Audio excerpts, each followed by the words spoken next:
You have to follow. Do you do headstands? We don't use wet blankets anyway. So all right, so we want to segue into a specific discussion about classical education. And Denise lost part of her audience the other day because of time constraints. And so it's not simply male chauvinism saying ladies first. So we're going to let Denise talk about the part of her talk that she missed, and then begin with her program, and then Father Romelain and Doug Minson about what they have done with what was a quote regular parish school and how they made a transformation of it into a classical model. And bearing in mind that lunch is supposed to be at 12, but I think we can stretch it to 12:15. All right. So Denise, and I will just mention, I do. Well, don't do it till you're up here because nothing's going to be caught. Sure, I do see the time constraints, and I won't actually put more than just a little bit from what I had intended to say yesterday. This will be basically about classical education in a private Catholic setting, and I do agree, Father, this was quite an act to follow. And I subscribe to the wet blanket thing myself. I do want to begin by saying I'm very grateful to the Lord and to you, Father, for giving me this opportunity to speak here to address all of you. I was actually thanking our Lord that I had the chance to I'll take one of my notes with me, that I had the chance to postpone what I had wanted to say yesterday, since it gave me the opportunity all day yesterday to get to understand from your perspective what are your needs and your concerns as pastors who have schools within your parish, and as educators. Many of you are in fact educators yourself. I would say I learned by listening to what was presented, and then this snippets of conversation I've had with very many of you, that my talking to you from my perspective may or may not overlap with your experience. I run a private Catholic classical school that was founded by lay people and actually doesn't really have, I mean, it's very similar in the important respects, but doesn't have a whole lot of the issues that I have heard discussed over the past full day of presentations. If I might just revisit what my experience is.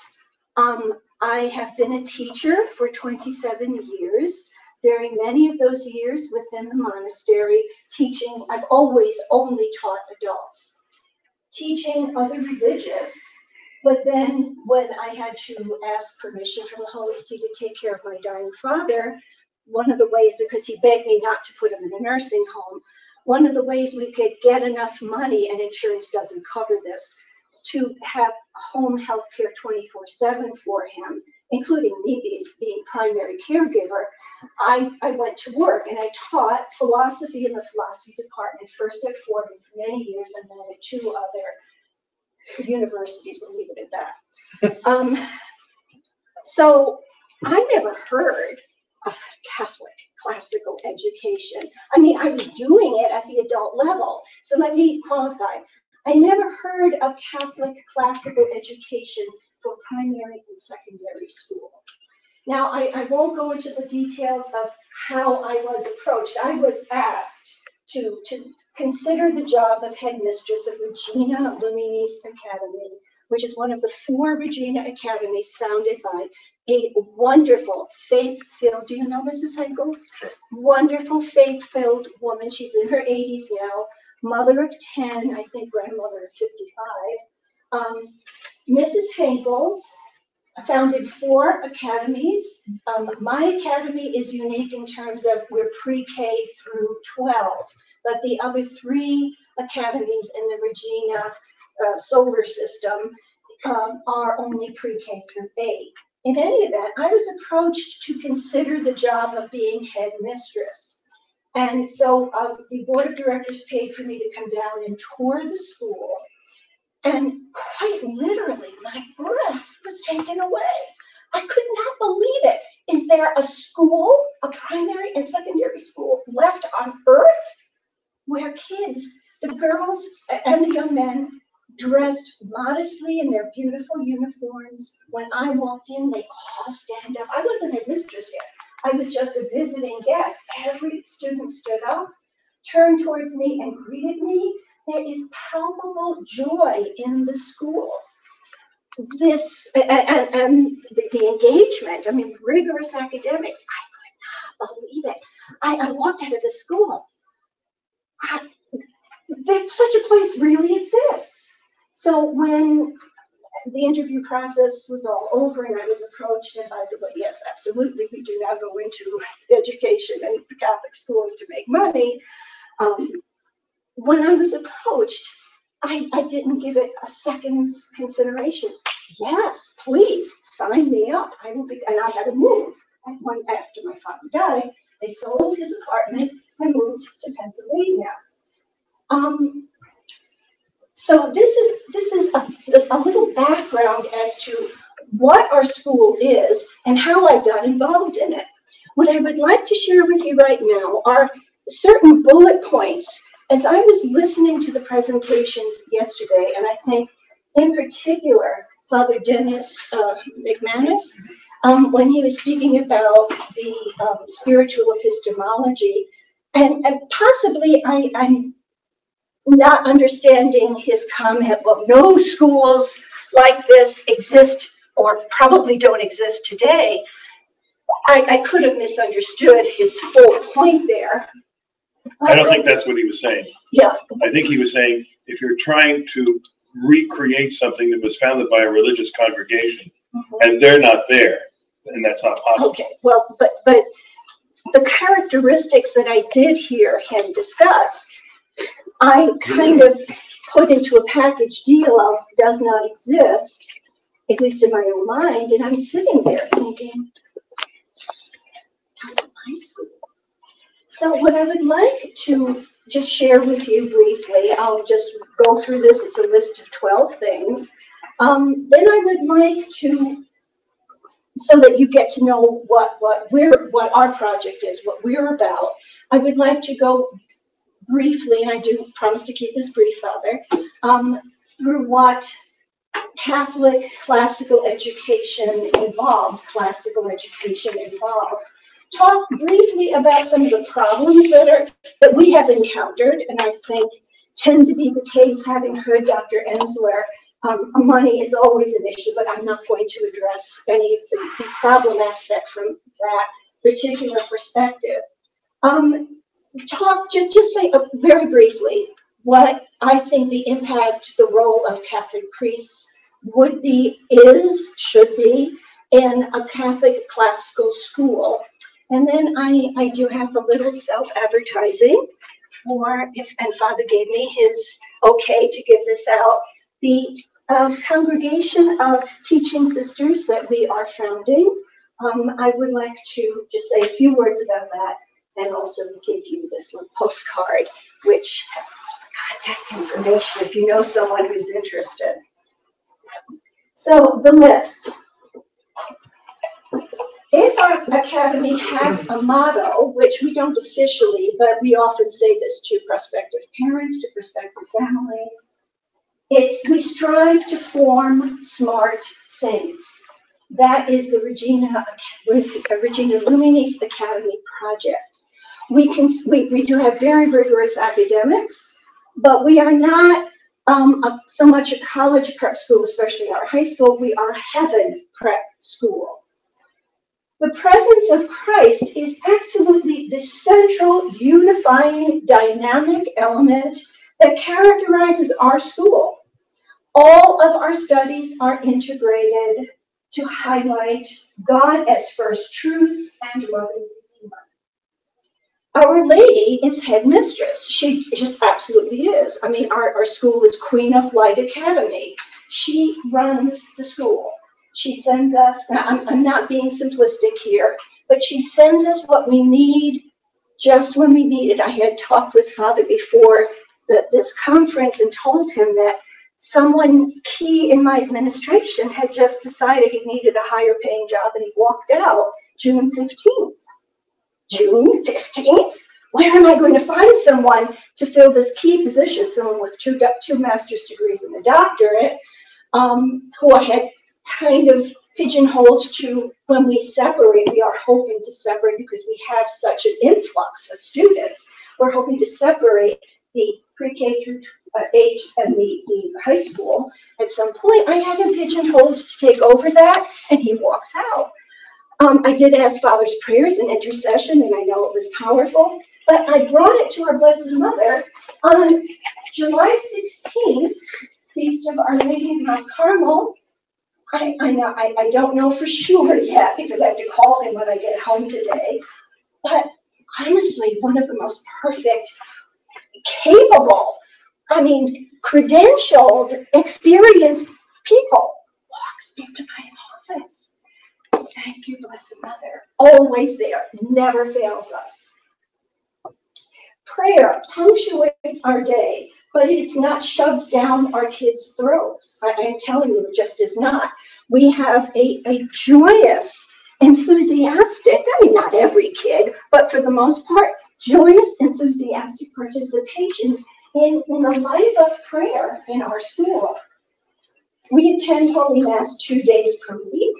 Our kids actually love their 15 to 30 minutes of Eucharistic adoration every week.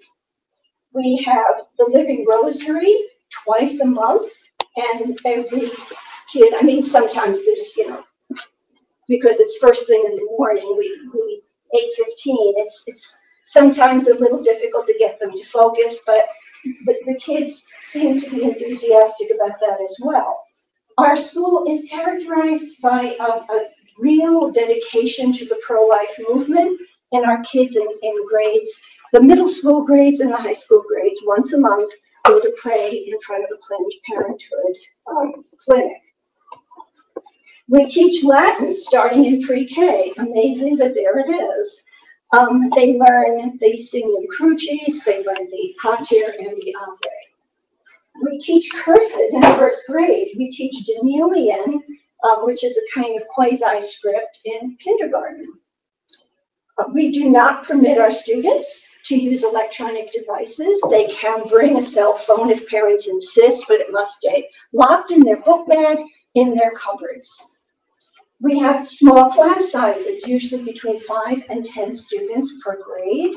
This does very much facilitate the kind of both academic formation as well as spiritual formation that we, by God's grace, we have been able to accomplish in our school.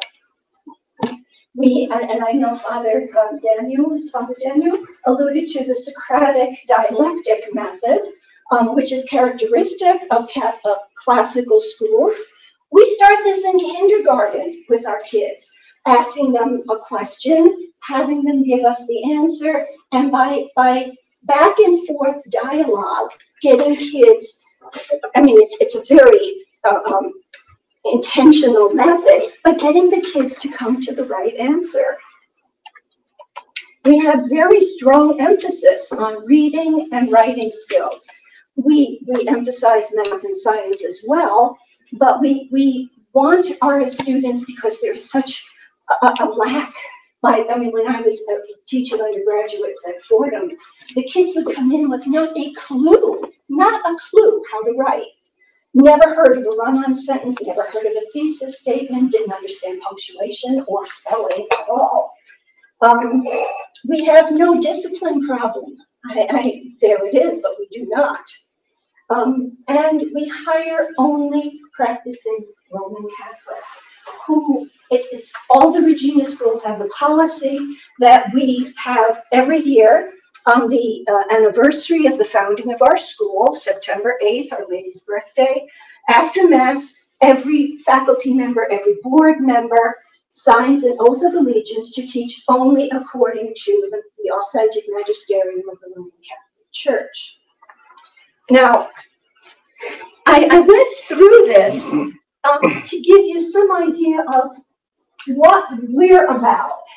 I think this probably overlaps with a lot of what your own school experience may be, but I think it probably does represent kind of a difference as well, a little divergence. In terms of where our school came from, it was a groundswell movement by Catholic parents who, I am sorry to say, felt that the Catholic school system where they were living, in the Archdiocese of Philadelphia, had failed them. They resented having non-Catholics or even people who don't believe in God teaching their children. And parents were longing for their kids to be tapped into the tradition of the great books, the tradition of liberal arts education, which gives kids, can give kids, we strive to give kids, the best of what formed the greatest minds for the last 2,500 years.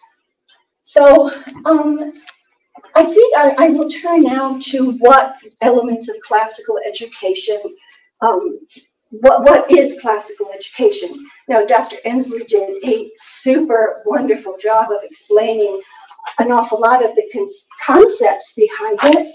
I think if I could just put out some of the meat and potato kind of information, maybe that would prove most helpful. So that hopefully we'll cut this short a little bit too. Classical education, and Father Daniel already spoke about this yesterday, is liberal arts education. Liberal meaning that which frees one from erroneous opinions, that which frees one from slavery to, in Aristotelian terms, from the Nicomachean ethics, from slavery to the part of oneself that isn't governed by reason. So liberal arts education frees the person who engages in it to be excellent, to be formed in virtue, which is Aristotle's idea of the happy person, the person who is complete, the person who is what they're supposed to be. Dr. Ensler referred to Plato's project, which we definitely, it's part of the understanding of classical education. All truth is interconnected. For Plato, it was because all truth participates in the form of the good, which causes being and goodness and wisdom and beauty and all the rest.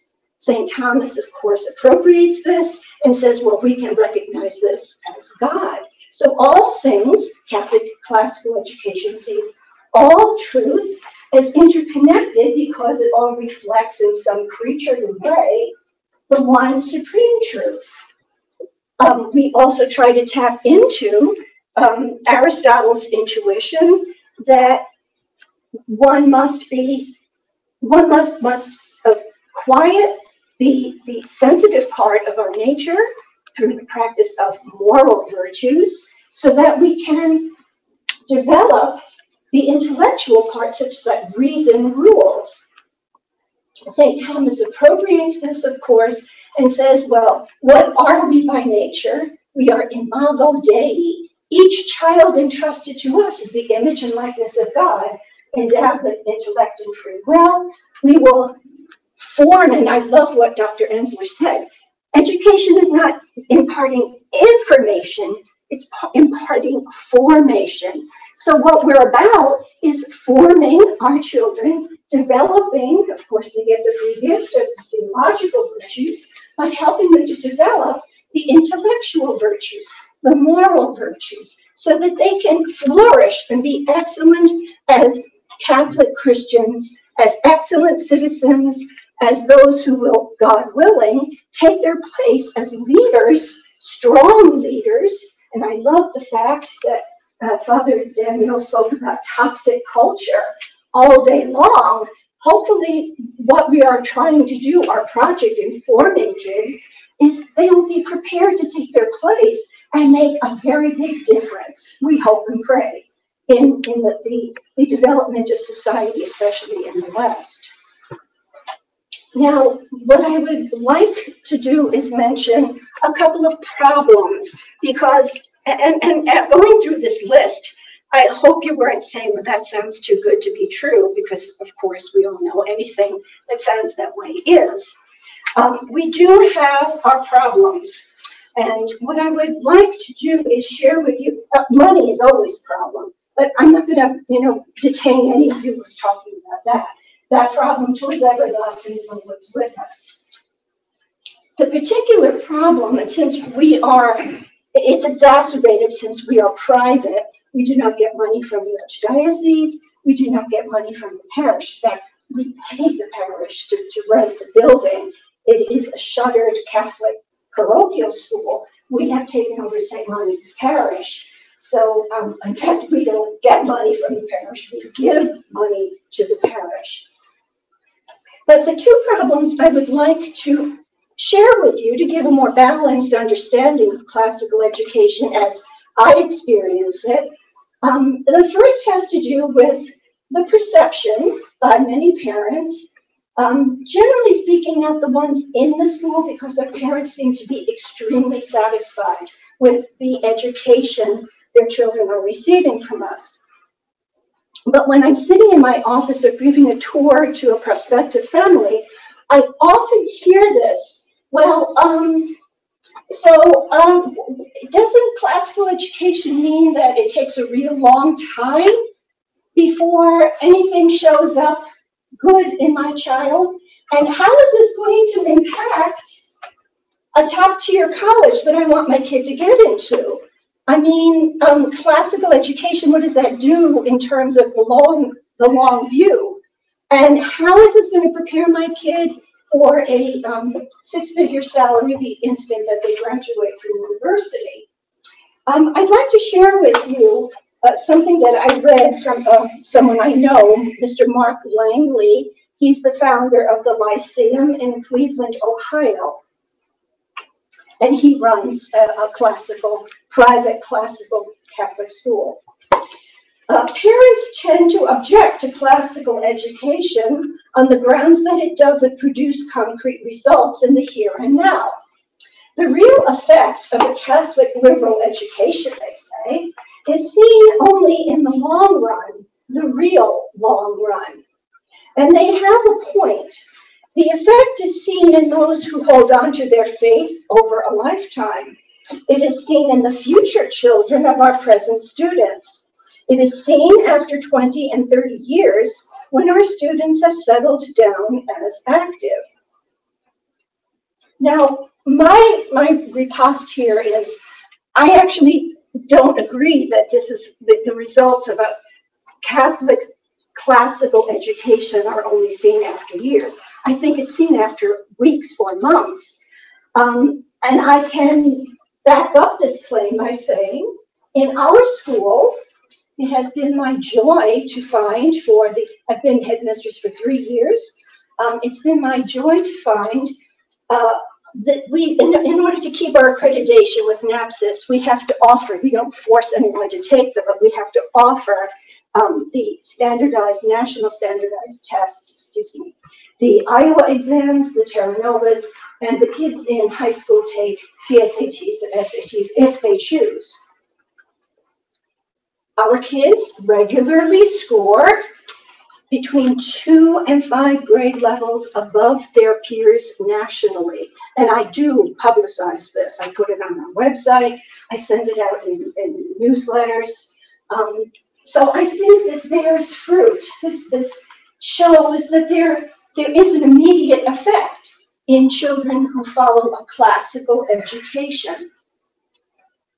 I would also say in our high school has existed for 7 years, and we have had only 25 students graduate from our academy. We are a small academy. When I first became headmistress, we had 50 students. The next year we went up to 80. this coming year, we're up to 110 by God's mercy and grace. I mean, hard work too, but mercy and grace always precede. Our kids in high school, maybe, I think it's something like 1.2 million that they have received in scholarship money over the years that we've had. I think it's 3 graduating classes. Yeah, we've had 3 graduating classes. The kids have received 1.2 million in scholarships.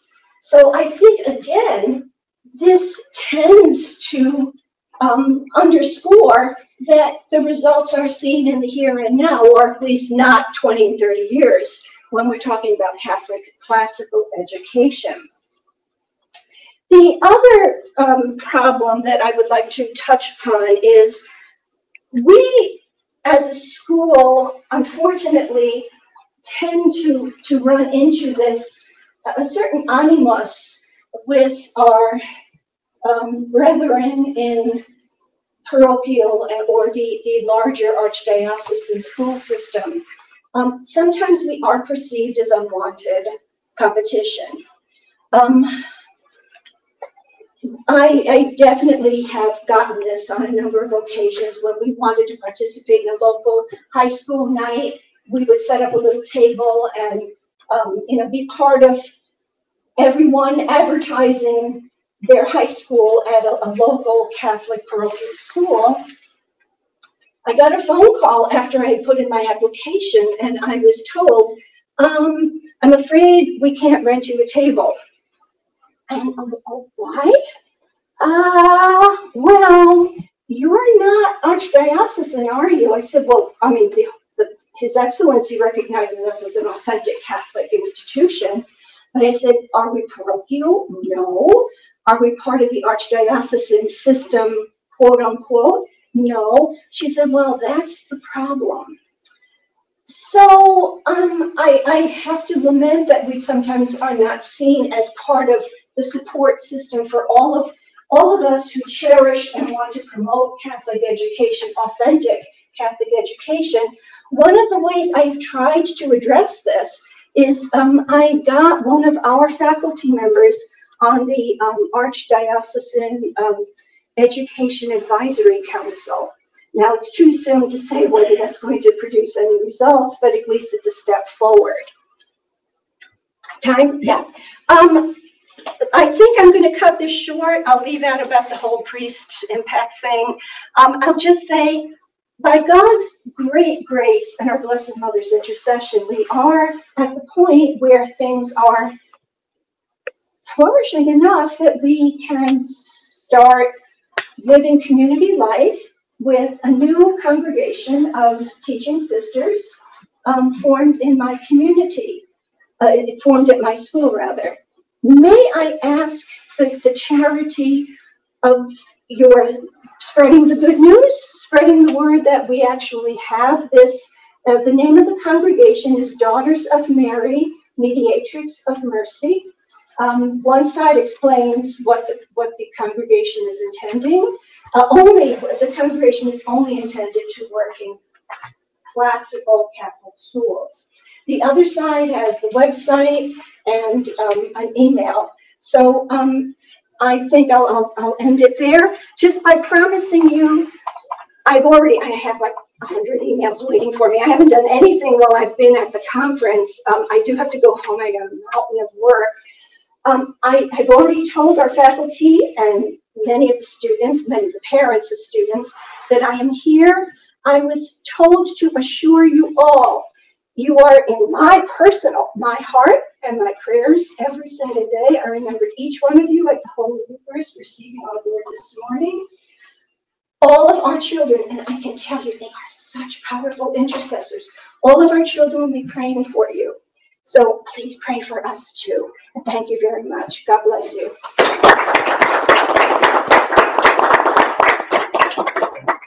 Just one point to make about the mainstreaming of a project like Denise's.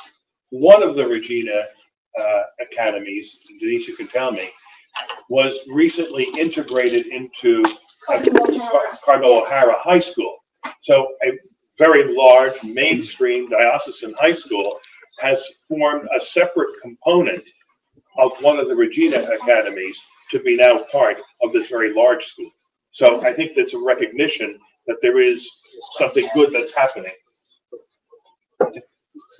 That's how you spell academy, and that's what our website is. And I just, I'm not going to take too much of your time now, because you'll realize quite quickly what a resource Mr. Minson is, both to us and to the burgeoning classical Catholic movement. Douglas, at one point in our interview process, Father Stravinskas was involved in it, and asked me, why is it that you need someone like me for this position? So I think Father Stravinskas have pointed out, yeah, he's perhaps overqualified, and your problem is going to be paying him. Well, that's still our problem. No, it's his. Yeah, that's right. It's his problem now. It's my problem. It's definitely his problem now. But my response was simply, I did not want the school to be limited by my vision. I have a very strong and integrated vision of what Catholic liberal arts education is. His is far more expansive. So I just turn over to you, Douglas, and enjoy. Well, it's great to be with you, and thank you for your presentation. When my family was living in Philadelphia, we were planning to send our daughters to one of the Regina academies, and that only didn't happen because I ended up taking a position running a classical charter school in Arizona that next year. But I have followed the work of the Regina academies, and I admire it greatly, and God bless you for your ministry there. And of course, I'm a great admirer of Father Stravinskas's work on behalf of Catholic education. And he's spoken at our school and at our parish. We're thankful to have him, and all of you are in a position that I grow in my appreciation for the work of priests every day, because I work so closely with one now. And it's really not fair what you're asked to do. You have been prepared to administer the sacraments. You have been prepared to do the most important work in the world, and yet you are consistently required to do a lot of other things for which your preparations are, I think it's fair to say, uneven. I'm so thankful that in coming to Our Lady of Mount Carmel and coming to New Jersey, I took the opposite path. I don't know, those of you who are from New Jersey probably read about this all the time. It's a state with a real inferiority complex, as well as a chip on its shoulder. And you hear all the time that this is the state from which there is more egress than just about any other. People tend to go to Arizona. Well, I came from Arizona to be here, and I think it was in an act of obedience to a vocation and to a ministry. So I want to start with reference to Sermon 20 from St. Augustine. St. Augustine's Sermon 20 on the New Testament, in which he is offering an exposition of the passage from the Gospel of Matthew that was in today's lectionary. Come unto me, all you that labor and are heavy laden, and I will give you rest. And in his sermon, it's a brief sermon, I'm sure you've read it, he has a moment where he reflects on the nature of education, what it is, or more specifically, what it is not, or what it should not be. So bear with me, and I'll read you a brief passage from this sermon. To what storms and tempests, to what a fearful and tremendous raging of sky and sea do the busy merchantmen expose themselves, that they may acquire riches inconstant as the wind, and full of perils and tempests, greater even than those by which they were acquired. What heats and colds, what perils from horses, from ditches, from precipices, from rivers, from wild beasts, do huntsmen undergo? What pain of hunger and thirst, what straitened allowances of the cheapest and meanest meat and drink, that they may catch a beast. And sometimes, after all, the flesh of the beast, for which they endure all this, is of no use for the table. And although a boar or a stag be caught, it is more sweet to the hunter's mind because it has been caught than it is to the eater's palate because it is dressed. By what sharp corrections of almost daily stripes, I don't think we find that in our schools very often, by almost daily stripes is the tender age of boys brought under. By what sharp corrections of almost daily stripes is the tender age of boys brought under? By what great pains, even of watching and abstinence in the schools, are they exercised?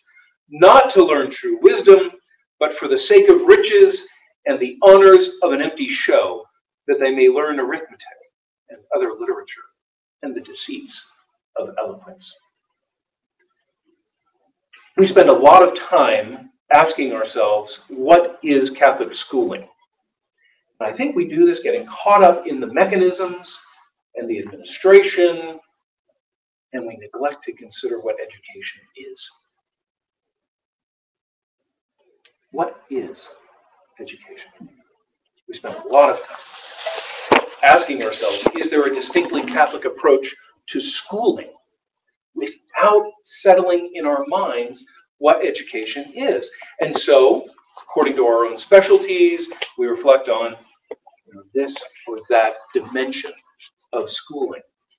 And I think we put the cart before the horse when we do so. At the very least, we are willing to accept a host of assumptions. And as I was reflecting on your position, there's a reason for that. You have a lot to do. And I'm very thankful to Father Daniel.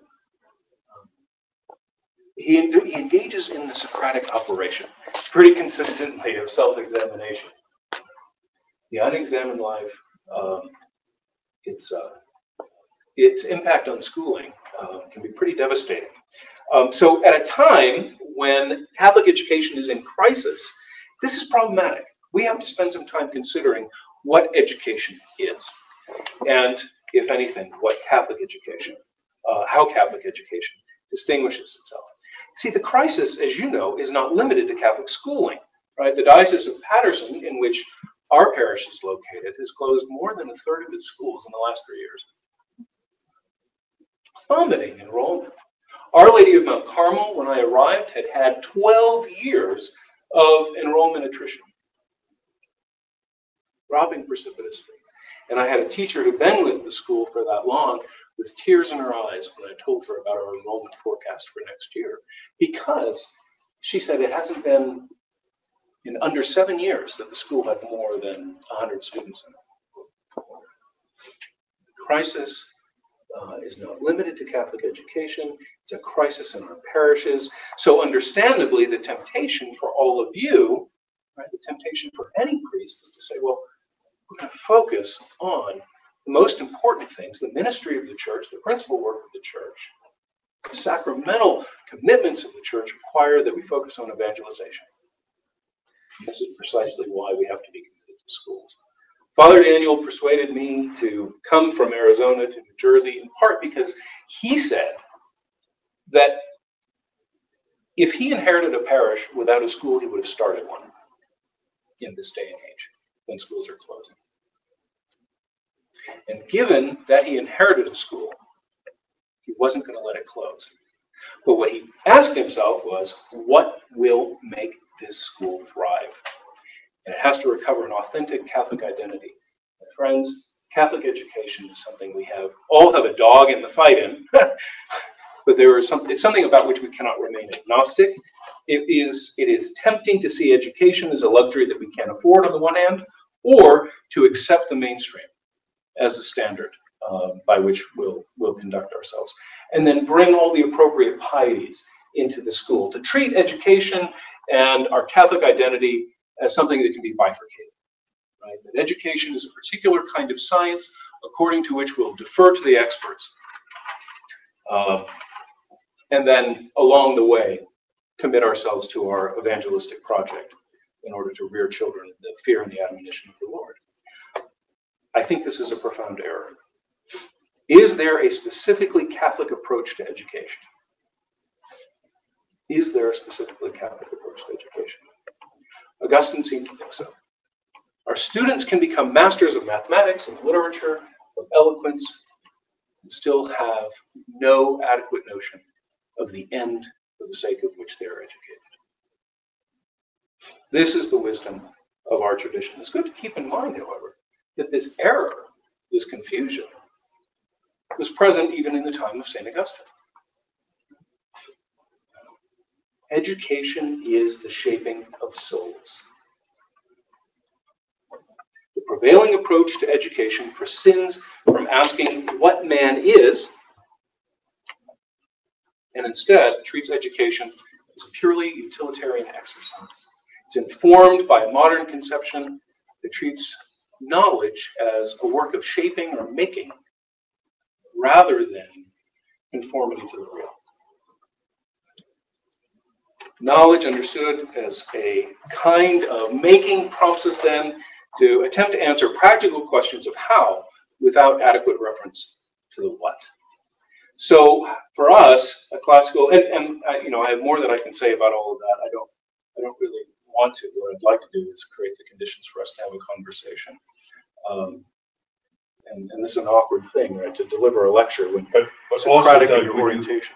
Focus on how you made the transition, because these men who are pastors of, quote, a standard Catholic school, who may want to move in that direction, I think can use some guidance. All right. Well, let me say one thing then on classical liberal arts. Let me add there too, though, is that they have to know why they want Sure. to take But we're also looking at a clock that we can't ignore. Yeah, I mean, so I have this site on the board. We're willing to consult with anybody who's actually interested, who thinks this is something that they want to do.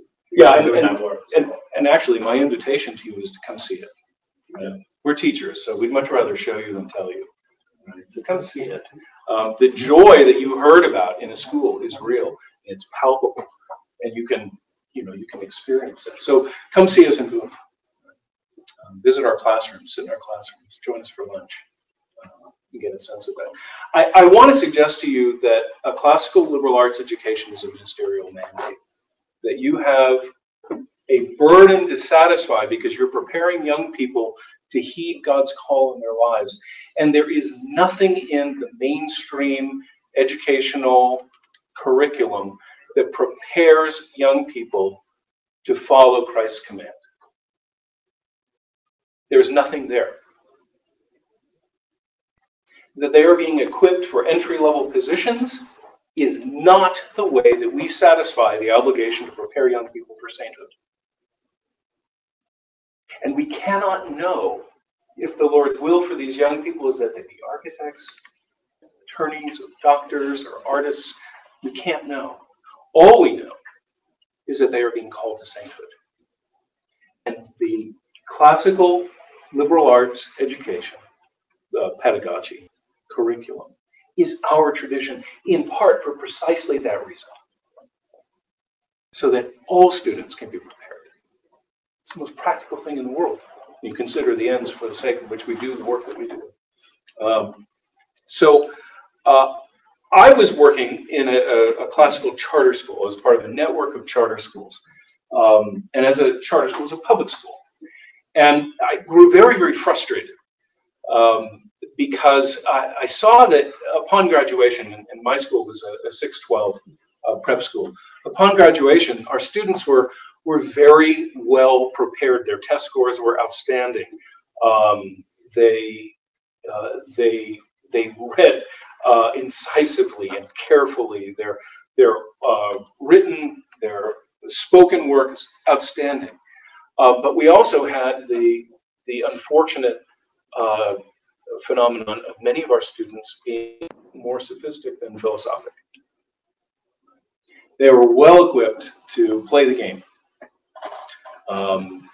And some of them were unable to stave off the temptations to cynicism. And my heart was burdened by this. Right? We recognized as a classical liberal arts academy that there's an interdependence of character formation and intellectual formation. And we were ill-equipped, because we were a public school, to make any moral claims outside of a kind of enlightened self-interest. And this is self-defeating. Many faithful families, for want of a better opportunity for their children, sent them to our school. and had to do a lot of remedial work. And decided these are good families. That cannot be the norm. That's a Band-Aid solution that may or may not obtain in any one particular case. So my burden was to be in Catholic education, to address the whole person, to minister to the whole student, body, mind, intellect, but also their spirit. So that's why I'm here. And in our school, our standard is Christ. Right? I'd love to say, parents have heard me say this many times, I'd love, especially prospective parents, I'd love to say we're the kind of school where no unkind word is ever said. And of course it happens. But we also know how to address it. We know how to deal with it. And I'd love to say that our students, aren't always grade fixated. I'd love to say that. It's a lot better, though. It's a lot better because we submit everything that we do to the standard of Christ. So what does it look like? Let me illustrate the pedagogy for you very, very briefly, because our time is short. Why great books? Right? Why do we use great books rather than textbooks written by 26-year-olds working for publishing companies on medicine? Oh, maybe I've answered the question. Right? Why do we read great books? Right? Why do we teach grammar with reference to Robert Louis Stevenson or Shakespeare or Milton? Why? Why would you do anything else? But the point for the student is that the end of the exercise, the end of the grammar lesson, the end of the science lesson is not only to acquire some content knowledge, but to become enchanted. Become enchanted with what they're doing. So if we read, we're in middle school and we read The Call of the Wild, the students fall in love with this story. And then from that encounter, we backtrack and we consider how words function. We consider then, after they've already been enraptured, we consider the personification of these animals, the interiority of the conversation there, and the devices that London uses. They have an interest. They are invested. And what we succeed in doing, instead of telling them what the outcome will be, instead of telling them before we read To Kill a Mockingbird, that they will conclude the following, is we leave open to them a world of wonder and mystery. We give them an experience of education that impresses upon them that the world is not less mysterious and fascinating and enchanting as a result of education, but rather more. We don't give them the answers. We lead them to think through the encounter. It's not about imparting. What did you say, that marvelous line you cited? It's not about imparting information. It's about formation. Formation. It's not about information. And it was actually Dr. Mario Ensler who made that comment. I was just repeating it. It's marvelous. That's exactly right. Right? We treat fundamental education, primary and secondary education in the mainstream, as if it's something that is just college light, which is developmentally insensitive and imbecilic. I can lecture to you, at you, and you can do something with what I have to say because you have a scaffolding to attach things, to make sense of what you're hearing. You're not learning it in a vacuum, but you can't acquire a real mastery or an appreciation for the kinds of themes that are going on in this conference unless you bring information with you.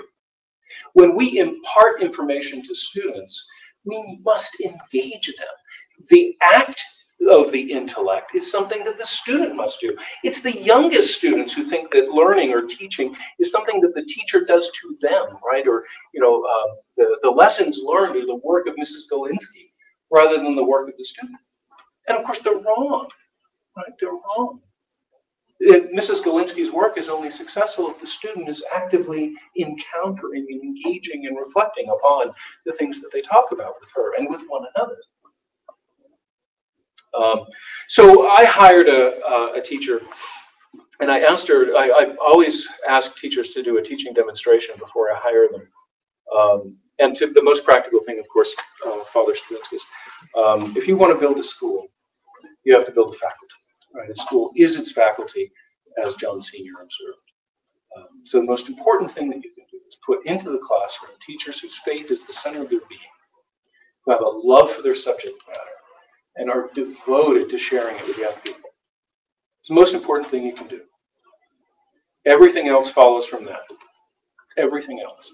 The most important work that I do is working with my faculty to help them to be teachers. The headmaster should be the headmaster teacher. So what do they do in the classroom? What does it look like? Well, we talked a little bit with Jack London or To Kill a Mockingbird, but consider a science lesson. I hired a teacher who, in her demonstration, gave a wonderful presentation on the brain. Very systematic, kind of thing that, actually, the level of discourse was the sort of thing you'd hope to hear in maybe a freshman, college class. And this was for freshmen in high school. Outstanding. Lucid. She managed the classroom very well. She was attentive to everyone. She took questions. Right? Her explanations were methodical and careful.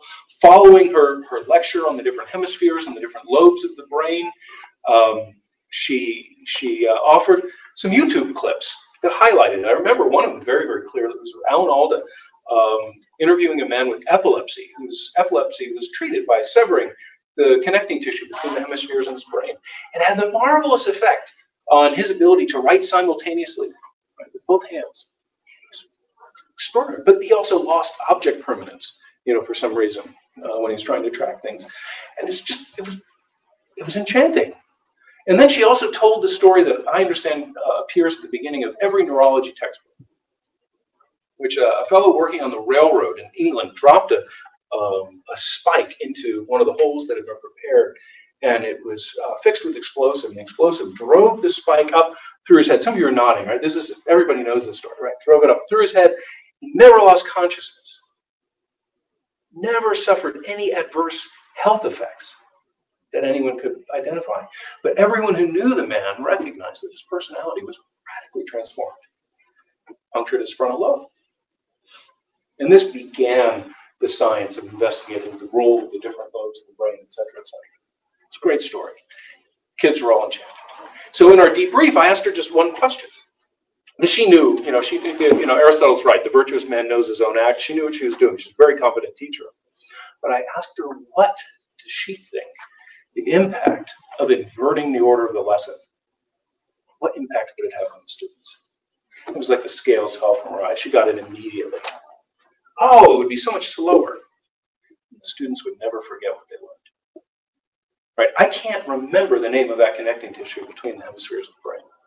I couldn't name for you all the lobes of the brain right now. But if I had started with those anecdotes, if I'd started with those stories, and then someone had given me a physical model of the brain and invited me to speculate and theorize, come up with all kinds of crazy ideas about how the brain works, and then fed me the best information that was available about the brain afterward to connect it to those other things that I had already learned, I'd be able to tell you today.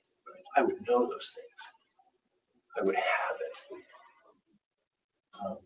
That's an illustration of what a classical pedagogy is. That's an illustration of what a classical liberal arts education makes available. And that's what we have to do for every subject. But most importantly, as you heard earlier, we have to affirm that all truth is God's truth so that we don't leave our students in a very unfortunate position that St. Augustine describes in today's sermon. So how do you make it happen? Call Father Daniel. Call Father Daniel. Proceed with prayer. And find a headmaster teacher who will build a faculty for you to make it happen in every subject, in every classroom, every hour of every day. Thanks. Thank you. And be